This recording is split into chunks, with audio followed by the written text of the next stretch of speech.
नमस्कार विद्यार्थी मित्रांनो, मी प्रशांत डाकणे प्रशांत क्लासेसमध्ये आपलं पुन्हा एकदा मनपूर्वक स्वागत करतो. आजच्या या व्हिडिओ सेक्शन्समध्ये आपण GDCA परीक्षा संबंधीची संपूर्ण माहिती जाणून घेणार आहोत. त्यासोबतच ज्या विद्यार्थ्यांनी मे 2023 ची GDCA ची परीक्षा दिलेली आहे, मे 2023, ओके, त्या विद्यार्थ्यांसाठी सुद्धा काही महत्त्वाच्या मी सूचना देणार आहे. आणि त्यानंतर ज्या विद्यार्थ्यांनी मे 2024 ची आता नुकतीच परीक्षा दिलेली आहे, अशा विद्यार्थ्यांसाठी सुद्धा काही महत्त्वाच्या सूचना आहेत.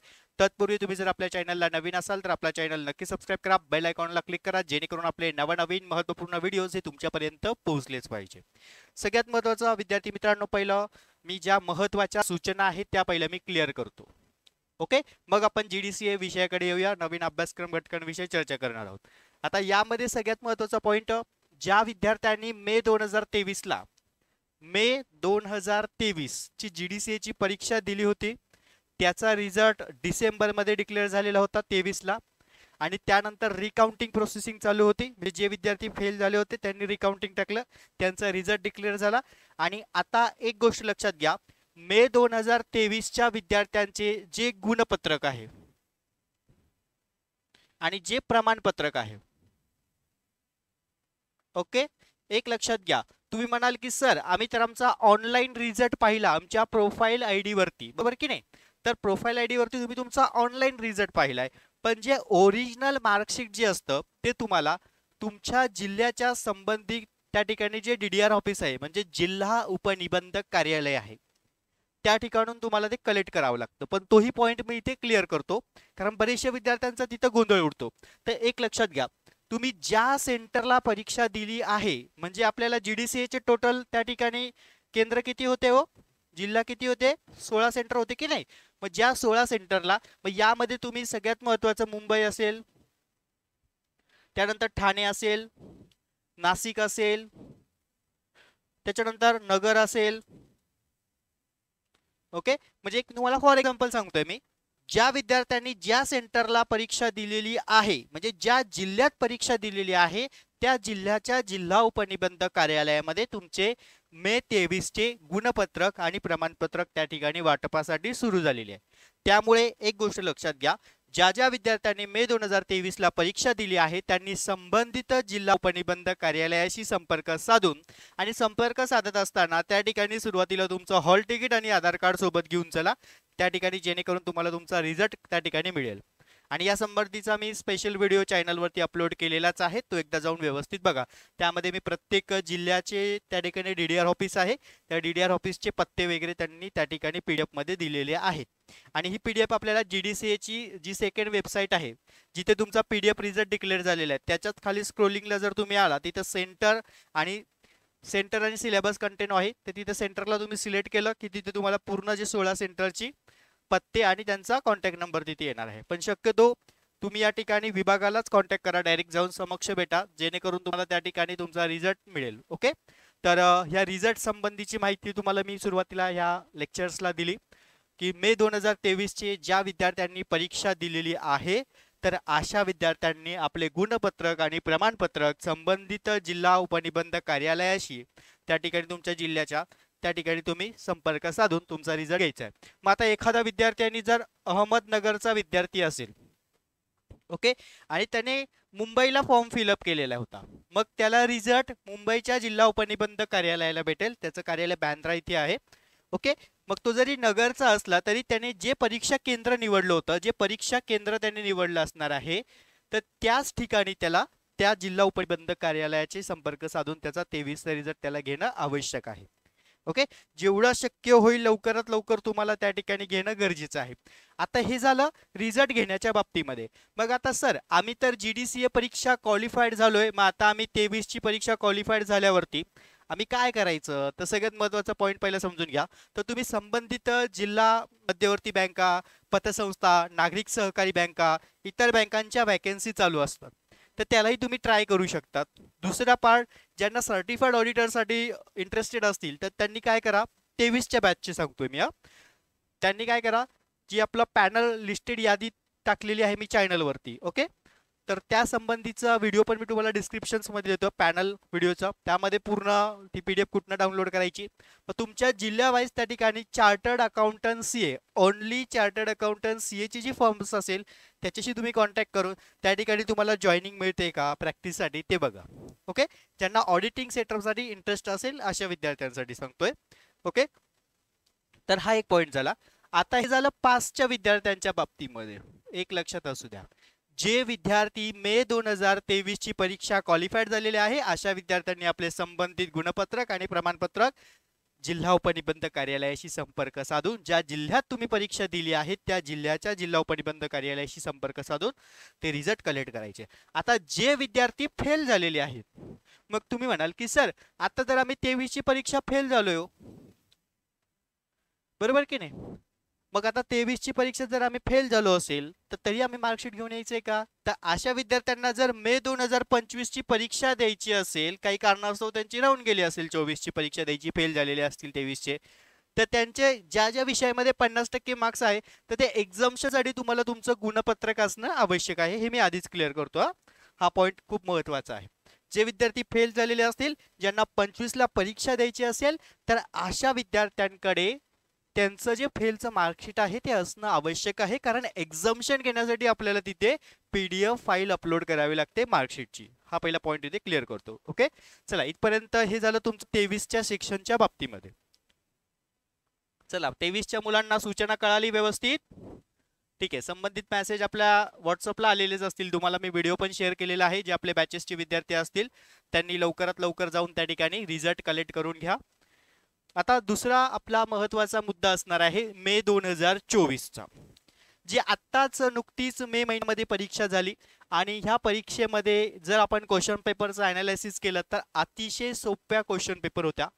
जे मी तुम्हाला महत्त्वाचे IMP क्वेश्चन दिलेले होते त्याचाच त्या ठिकाणी भरपूर फायदा विद्यार्थी मित्रांना परीक्षेच्या संदर्भात झाला असेल आणि निश्चित तुम्ही मे 2024 ची चांगल्या मार्काने परीक्षा क्वालिफाईड होणार. आता एक पॉईंट इथे बऱ्याचशा विद्यार्थ्यांच्या मनामध्ये प्रश्न निर्माण झालाय की सर आमचा मे 2024 चा रिझल्ट कधी लागणार हो? तर मी विद्यार्थ्यांना पुन्हा तीच सूचना रिपीट करणार आहे. तर सुरुवातीला तुमचा युजर नेम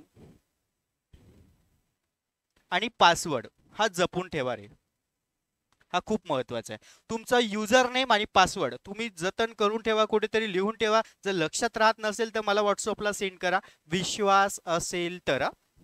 ओके, ज्यावेळेस रिझल्ट डिक्लेअर होईल त्यावेळेस तुम्हाला तुमचं मार्कशीट आणि जे काही ऑनलाईनचं जे सर्टिफिकेट असणार आहे रिझल्टचं ते तुम्हाला व्हॉट्सअपला सेंड केलं जाणार. मग तुमचा फेल असेल, पास असेल, तो काही असेल, पण तुमचा मे 24 चा रिझल्ट कधी लागेल तर डिसेंबरच्या लास्ट वीक पर्यंत तुमचा रिझल्ट त्या ठिकाणी काय होतो, डिक्लेअर होत असतो 24 चा. तर हा पॉईंट पहिला लक्षात समजून घ्या.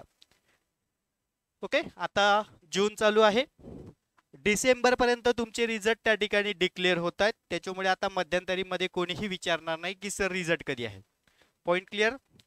आता सगळ्यात महत्त्वाचा पॉईंट या ठिकाणी, ज्या विद्यार्थ्यांनी मे 2024 ची परीक्षा दिली आहे तर अशा विद्यार्थ्यांनी गप्प न बसता तर काय करा, चार्टर्ड अकाउंटंट CA कडे जॉईनिंग करा, जे मी तुम्हाला सुरुवातीलाच पॉईंट क्लिअर केला.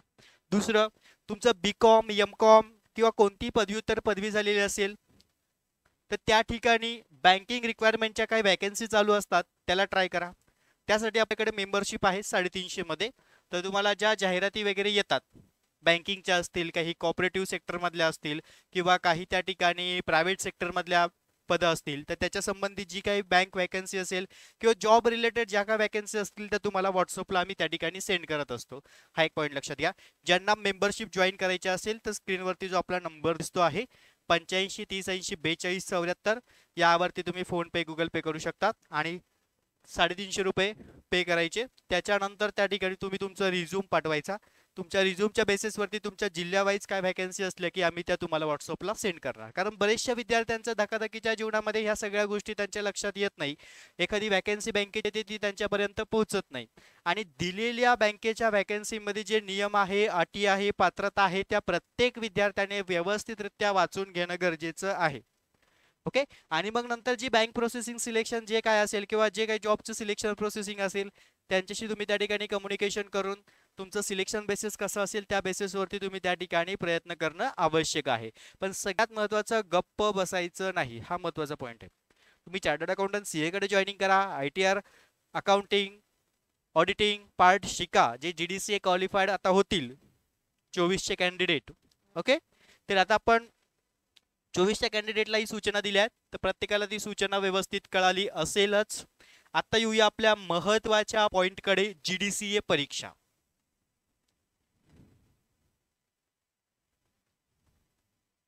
ओके, चला आता आपण येऊया GDCA परीक्षा संबंधी महत्त्वाची चर्चा आपण आता करणार आहोत आजच्या या व्हिडिओ सेक्शन्स मध्ये. सर्व विद्यार्थी नवीन असतील किंवा जे विद्यार्थी जुने असतील किंवा ज्यांची मे 2024ची परीक्षा द्यायचं राहून गेला असेल किंवा असे काही हुशार कॅन्डिडेट असतील की ज्यांनी परीक्षेचा फॉर्म भरला होता परंतु आता परीक्षेलाच गेले नाही 24च्या, पण नाही सर आम्हाला आत्ता कळालं आम्हाला 25ची परीक्षा आता द्यायची आहे, आमची मोठी चूक झाली की आम्ही परीक्षेलाच गेलो नाही किंवा आम्ही 2 विषय अटेम्प्ट केले, मग आता आम्हाला 25ची परीक्षा द्यायची आहे सर, आम्ही ठरवलं आहे. मी एक गोष्ट विद्यार्थ्यांना नेहमी सांगेल की तुम्ही जर परीक्षा द्यायचं ठरवलं असेल ना, तर त्या परीक्षेचा संपूर्ण अभ्यास करणं ही जबाबदारी तुमची आहे आणि अभ्यास करून घेणं ही जबाबदारी आमची आहे. ओके, जर आम्ही तुम्हाला 100% देणार आहोत तर तुम्ही सुद्धा आम्हाला 100% सपोर्ट करणं आवश्यक आहे, तरच या गोष्टी तुमच्या त्या ठिकाणी साध्य होणार आहे. आता बरेचसे विद्यार्थी काय करताय, परीक्षेचे फॉर्म भरताय परीक्षेलाच जात नाही.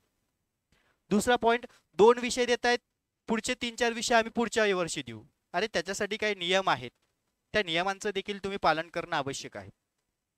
हा थोडासा सगळ्यात महत्त्वाचा सहकार क्षेत्रामधला, ज्या लोकांना बँकिंग सेक्टरला इंटरेस्टेड असतील जॉबसाठी किंवा ज्यांना सर्टिफाईड ऑडिटर व्हायचं असेल तर या लोकांसाठी हा GDCA कोर्स खूप महत्त्वाचा आहे.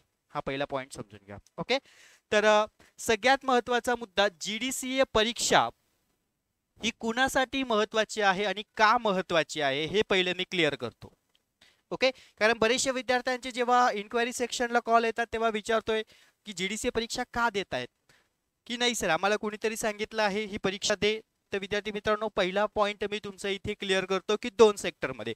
पहिला असेल तुमचं बँकिंग सेक्टर. ओके, चला, ज्या विद्यार्थ्यांना सहकारी बँका, पतसंस्था, नागरिक सहकारी बँका किंवा कृषी उत्पन्न समिती असतील किंवा साखर कारखाने असतील, तर त्या ठिकाणी जे क्लेरिकलचं पद असतं,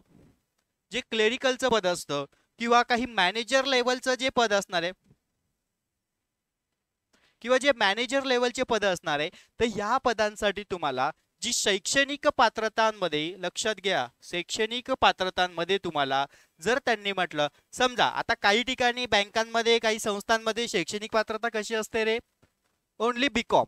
ओके, पण काही संस्थांमध्ये कसं असतं, कोणत्याही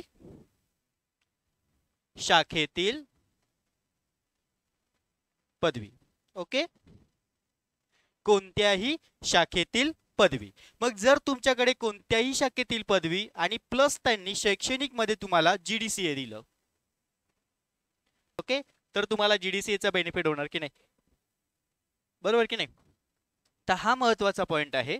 हे झालं जे नवीन फ्रेशर विद्यार्थी असतात त्यांच्या बाबतीमध्ये.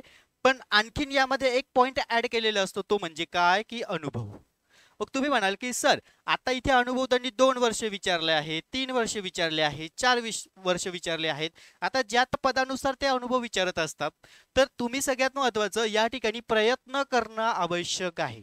जर तुमचं शैक्षणिक अकॅडमिक इयर पर्सेंटेज तुमचे चांगले असेल, तुमचा इंटरव्ह्यू देण्याचा परफॉर्मन्स चांगला असेल आणि तुमच्याकडे त्या ठिकाणी कम्प्युटर बेसिक नॉलेज परफेक्ट असेल, तर संस्था तुमचाही विचार करेल की नाही. मग आपण अशा वेळी सुद्धा या ठिकाणी बँक वॅकन्सीसाठी ट्रायआउट करणं गरजेचं आहे, GDCA परीक्षा आफ्टर. ओके, हा एक महत्त्वाचा मुद्दा. त्याच्यानंतर तुम्हाला या ठिकाणी सर्टिफाईड ऑडिटरसाठी, म्हणजे सर्टिफाईड ऑडिटरसाठी तुम्हाला या ठिकाणी म्हणजे प्रमाणित लेखापरीक्षक,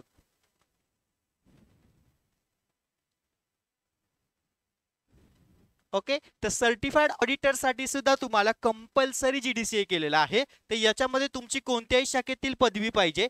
दुसऱ्या कॅटेगरीमध्ये तुमचं GDCA क्वालिफाईड पाहिजे. तिसऱ्या पॉइंट मध्ये GDCA क्वालिफाईड नंतर तुमच्याकडे 3 वर्षाचा चार्टर्ड अकाउंटंट CA कडे, कुणाकडे, चार्टर्ड अकाउंटंट सीए कडे, आणि तो चार्टर्ड अकाउंटंट सीए सहकार विभागाच्या पॅनल लिस्टेड मध्ये असणं आवश्यक आहे. अशाच व्यक्तीकडे जर तुम्ही आफ्टर GDCA 3 इयर जर एक्सपिरियन्स घेतला असेल तर इन फ्युचर जे पॅनल रजिस्ट्रेशन येणार आहे तर त्याच्यासाठी तुम्ही ऍप्लिकेबल होत असता. बऱ्याच वेळा असं होतं की पॅनल रजिस्ट्रेशन प्रोसेस चालू होते, पण सर आमच्याकडे पदवी आहे, आमच्याकडे GDCA सर्टिफिकेट आहे, पण एक्सपिरियन्स नाही हो. मग त्या ठिकाणी तुम्हाला फॉर्म भरता येत नाही. हे मी कुणासाठी सांगतोय हे पहिलं लक्षात घ्या.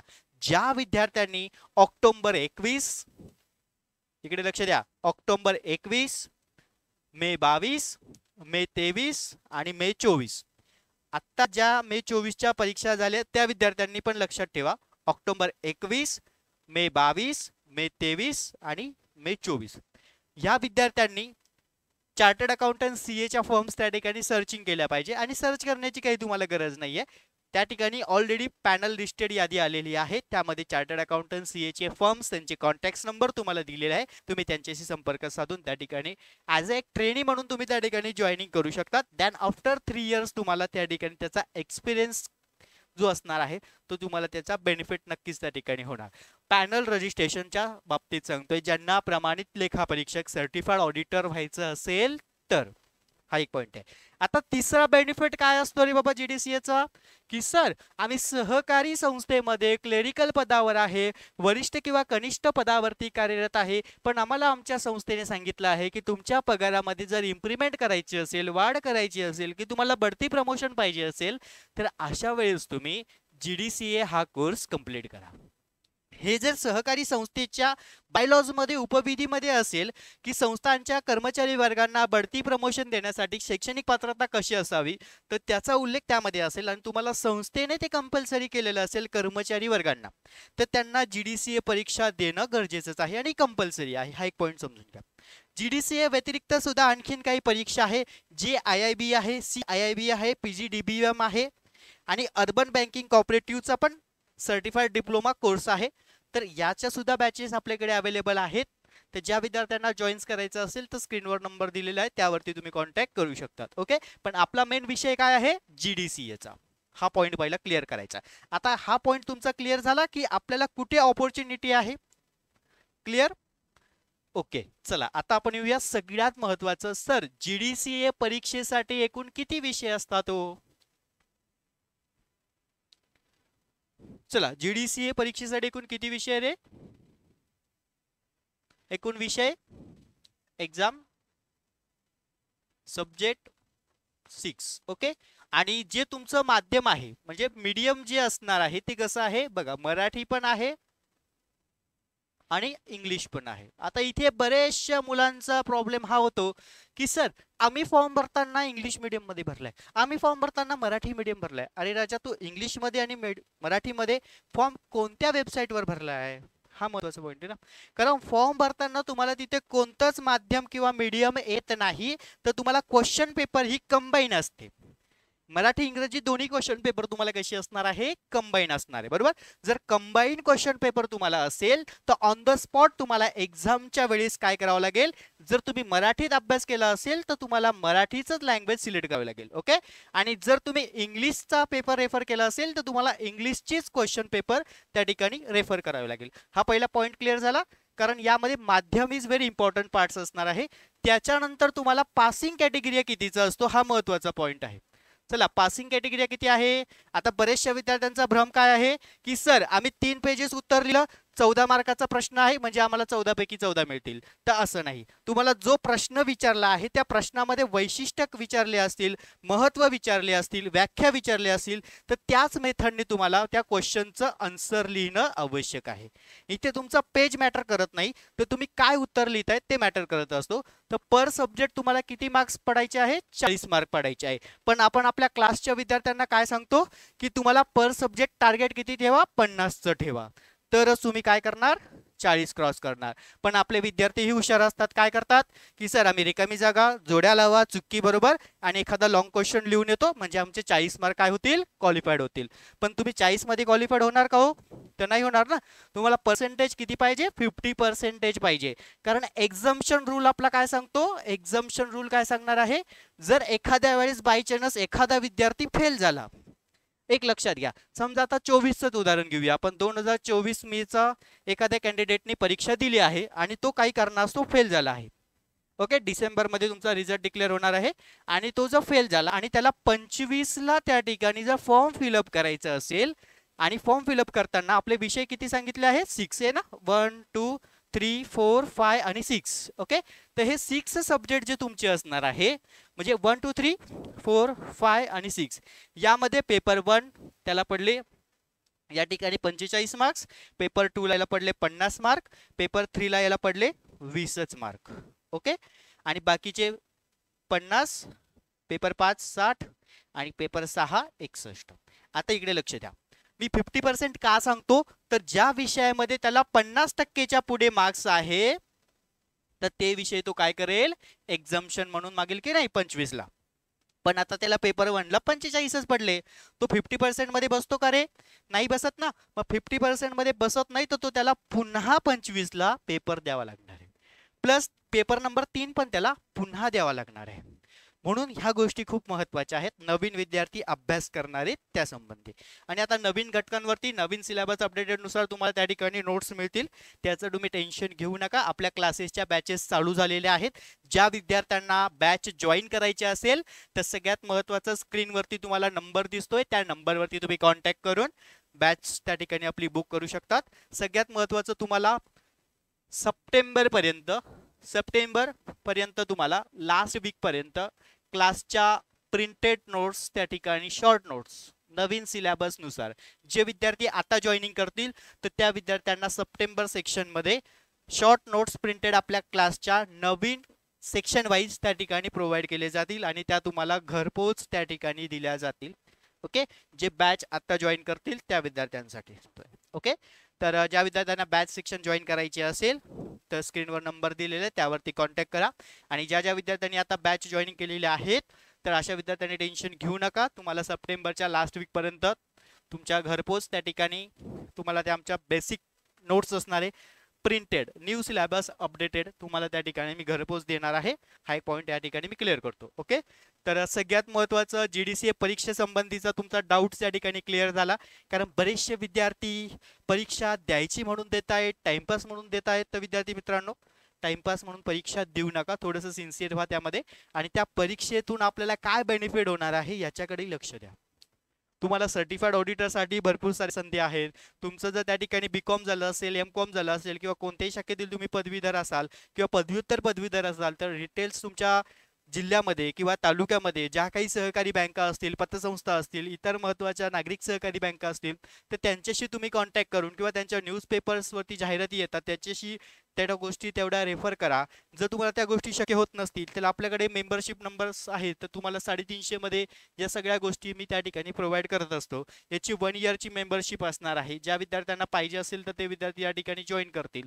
आणि जर 350 मध्ये तुम्हाला काय देणार आहे तर यामध्ये सगळ्यात महत्त्वाचं तुमच्या जिल्ह्यावाईज जर काही वॅकन्सी आल्या तर त्या तुम्हाला व्हॉट्सअपला पाठवत असतो. दुसरी महत्त्वाची गोष्ट काही बँक रिलेटेड काही वॅकन्सी येत असतात त्याच देखील आम्ही अपडेटेड तुम्हाला देत असतो.